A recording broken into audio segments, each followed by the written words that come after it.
আসসালামু আলাইকুম, স্বাগতম সবাইকে আজকের এই ক্লাসে। আজ আমরা এই ক্লাসে শিখব রেপোর্টিভ স্পিচের সাবজেক্ট পরিবর্তন। অর্থাৎ আমরা এই ক্লাসে জানব যে রেপোর্টিভ স্পিচের সাবজেক্ট যদি আই এবং উই থাকে তাহলে আমরা কিভাবে একটি পরিবর্তন করব। তাহলে দেখি আমরা একটি sentence he said to me I am reading a book. এই সেন্টেন্সকে আমরা ডাইরেক্ট নেরেশন থেকে আমরা ইন্ডিকেট করব।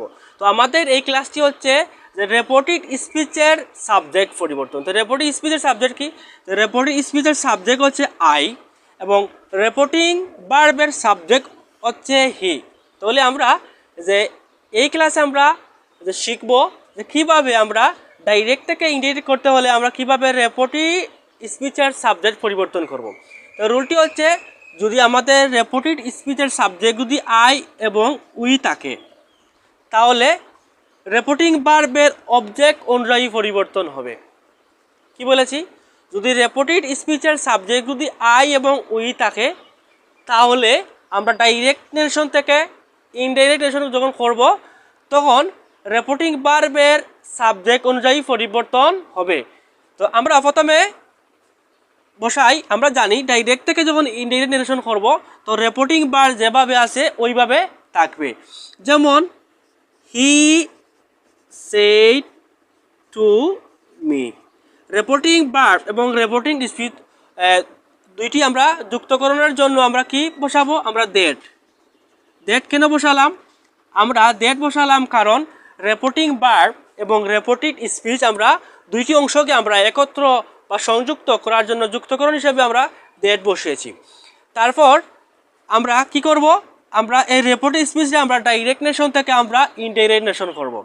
তো আমরা এই ক্লাসে আমরা শিখছি যে কীভাবে আমরা ডাইরেক্ট নেরেশন থেকে যখন ইনডাইরেক্ট নেরেশন করব কীভাবে রেপোর্টিভ স্পিচের সাবজেক্ট পরিবর্তন করব। যদি আমাদের রেপোর্টিভ স্পিচের সাবজেক্ট যদি আই এবং উই থাকে তাহলে রেপোর্টিং ভার্বের সাবজেক্ট অনুযায়ী পরিবর্তন হবে। অর্থাৎ রেপোর্টিং ভার্বের এইখানে যে সাবজেক্টটি থাকবে ওই সাবজেক্টটি বসবে। এখানে যদি হি থাকে তাহলে এখানে হি বসবে, এখানে যদি সি থাকে তাহলে আমরা এখানে সি বসাবো, এখানে যদি করিম থাকে কোনো ব্যক্তির নাম তাহলে আমরা করিম বসাবো।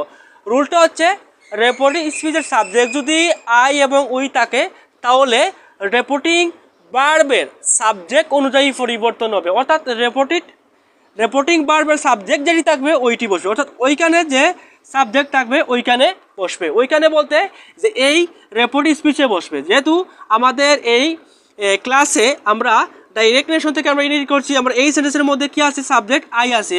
আমরা এখানে আইর পরিবর্তে আমরা কি বসাবো? এখানে হি আছে, আমরা হি বসাবো। তো হি কেন বসালাম? কারণ রেপোর্টিভ স্পিচের সাবজেক্ট আই আছে, এজন্য আমরা জানি রেপোর্টিভ স্পিচের সাবজেক্ট যদি আই থাকে তাহলে রেপোর্টিং ভার্বের সাবজেক্ট অনুযায়ী পরিবর্তন হবে। যেহেতু এখানে হি আছে আমরা এখানে হি বসালাম। তারপর আমরা কি বসাবো? যেহেতু আমরা জানি রেপোর্টিভ স্পিচ যদি প্রেজেন্ট কন্টিনিউয়াস হয় তাহলে ডাইরেক্ট থেকে আমরা যখন ইনডাইরেক্ট করব তাহলে কি হবে? Past continuous. এজন্য আমরা এখানে ওয়াজ বসাবো। এম আছে, আমরা ওয়াজ বসাবো। ওয়াজ কারণ আমরা পাস্ট ইনডিফিনিট করব। তো হির সাথে ওয়াজ বসে, তো হি ওয়াজ, তারপর রিডিং এ বুক। তো আমরা সেন্টেন্সটি ছিল he said to me I am reading a book. তো আমরা ডাইরেক্ট থেকে ইনডিকেট করেছি he said to me that he was reading a book. তো আমরা এই ক্লাসটি আমরা হচ্ছে যে কীভাবে আমরা রেপোর্টিং স্পিচের সাবজেক্ট পরিবর্তন করব।